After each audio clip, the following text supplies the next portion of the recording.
শাকিব খানের সাথে মিষ্টি জান্নাতের সেলফিতে একজন কমেন্ট করছে, এইবার যেন একটা মেয়ে সন্তান হয়। হায় রে পাবলিক, আল্লাহ।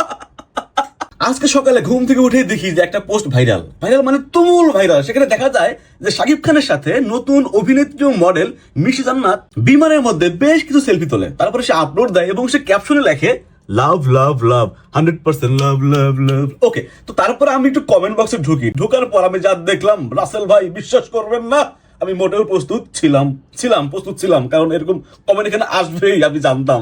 দেখি একটু কমেন্ট গুলো আপনাদের সাথে একটু চেক করি, চলুন।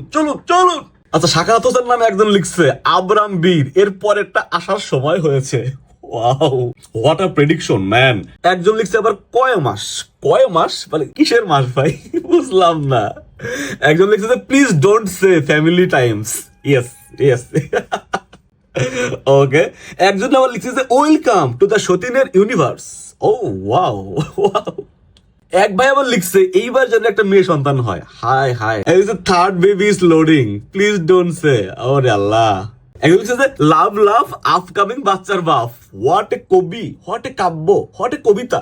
লুবনা আপু, আপনি তো দারুণ কবিতা লেখেন, আপনি ট্রাই করতে পারেন। আপনি মানে কবিতা লেখা ট্রাই করতে পারেন আর কি। শাকিব খানের সাথে ট্রাই করার কোনো প্রয়োজন নাই ভাই। একজন লিখছে ওয়েটিং ফর থার্ড এডিশন। মানে বেচারি কি এক ঝামেলায় পড়ছে, মানে একটা ছবি আপলোড দিয়ে তার মনে হয় ছবি আপলোড দেওয়ার স্বাদ মিটে গেছে। বাট আমার মনে হয় না স্বাদ মিটছে, কারণ উনি জানতো যে এই ছবি তুললে আপলোড দিলে আমি আলোচনায় আসবো, মানুষ আমাকে নিয়ে বিভিন্ন কমেন্ট করবে, আমার পোস্ট ভাইরাল হবে, এটা সে অবশ্যই জানতো এবং জেনে বুঝে সেই কাজটা করছে। সো আপনাদের বুঝতে হবে এটাই পলিটিক্স এবং এটাই সায়েন্স এবং এটাই হচ্ছে সামাজিক বিজ্ঞান, মানে সামাজিকতা, একটা বন্ধন, একটা আত্মীয়তা।